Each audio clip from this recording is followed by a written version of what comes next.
ಗೆಳೆಯರಿ ಇವತ್ತು ನಾವು IPPB ಆ್ಯಪ್ನಲ್ಲಿ ಅಥವಾ ಇಂಡಿಯಾ ಪೋಸ್ಟ್ ಪೇಮೆಂಟ್ಸ್ ಬ್ಯಾಂಕ್ ಆ್ಯಪ್ನಲ್ಲಿ ಮೊಬೈಲ್ ನಂಬರ್ ಮೂಲಕ ಹಣವನ್ನು ಯಾವ ರೀತಿ ವರ್ಗಾವಣೆ ಮಾಡೋದು ಅಂತ ಹೇಳ್ತೀನಿ. ಆ ಒಂದು IPPB ಅಕೌಂಟ್ ಅನ್ನೋದು ಫೋನ್ಪೇದೊಂದಿಗೆ ನಿಮಗೆ ಲಿಂಕ್ ಮಾಡೋದಕ್ಕೆ ಆಗ್ತಾ ಇಲ್ಲ ಅಂದರೆ ಅದೇ ಆ್ಯಪ್ನಲ್ಲಿ ಹೋಗಿಬಿಟ್ಟು ನೀವು ಹಣವನ್ನು ವರ್ಗಾವಣೆ ಮಾಡ್ಬೋದು, ಏನೂ ತೊಂದರೆ ಇಲ್ಲದೆ. ಇಲ್ಲಿ ನೋಡಿ ಆ್ಯಪ್ನ ಓಪನ್ ಮಾಡಿ ನಾನು ತೋರಿಸ್ತೀನಿ. ನೀವು ಫೋನ್ಪೇದೊಂದಿಗೆ ಅಥವಾ ಗೂಗಲ್ ಪೇದೊಂದಿಗೆ ಲಿಂಕ್ ಮಾಡೋದಕ್ಕೆ ಆಗದೆ ಹೋದರೂ ಕೂಡ ನೀವು ಅಲ್ಲಿ ಹಣವನ್ನು ವರ್ಗಾವಣೆ ಮಾಡ್ಕೋಬಹುದು. ಇಲ್ಲಿ ನೋಡಿ ಆ್ಯಪ್ನ ಈ ರೀತಿ ಲಾಗಿನ್ ಮಾಡ್ಕೊಳ್ಳಿ. ಮಾಡಿದ ನಂತರದಲ್ಲಿ ಇಲ್ಲಿ ನೋಡ್ತಾ ಇರ್ಬೋದು ಕೆಳಗಡೆ ಸೆಂಡ್ ಮನಿ ಅಂತ ಒಂದು ಆಪ್ಷನ್ ಇರುತ್ತೆ, ಅಲ್ಲಿ ಕ್ಲಿಕ್ ಮಾಡ್ಕೊಳ್ಳಿ.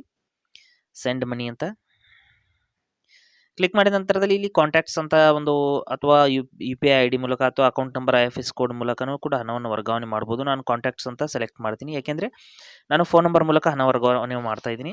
ಇಲ್ಲಿ ಏನಾದರೂ ಪರ್ಮಿಷನ್ಸ್ಗಳನ್ನ ಕೇಳಿದರೆ ನೀವು ಅಲೌ ಮಾಡ್ಕೊಳ್ಳಿ. ಇಲ್ಲಿ ಕಾಂಟ್ಯಾಕ್ಟ್ಗಾಗಿ ಪರ್ಮಿಷನ್ ಕೇಳಿದ್ರು ಕೇಳ್ಬೋದು.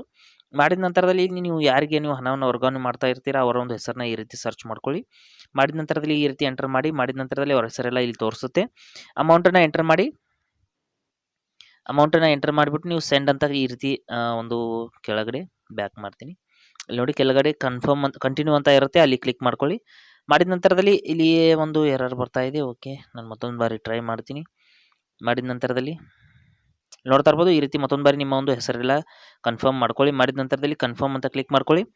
ಮಾಡಿದ ನಂತರದಲ್ಲಿ ಇಲ್ಲಿ ಎಂಟರ್ MPIN ಅಂತ ಕೇಳ್ತಾ ಇದೆ. MPIN ಅನ್ನು ಹಾಕಿಬಿಟ್ಟು ನೀವು ಕನ್ಫರ್ಮ್ ಮಾಡಿದ ತಕ್ಷಣದಲ್ಲಿ ನಿಮ್ಮ ಟ್ರಾನ್ಸಾಕ್ಷನ್ ಅನ್ನೋದು ಸಕ್ಸಸ್ಫುಲ್ ಆಗಿ ಈ ರೀತಿ ಟ್ರಾನ್ಸಾಕ್ಷನ್ ಆಗುತ್ತೆ.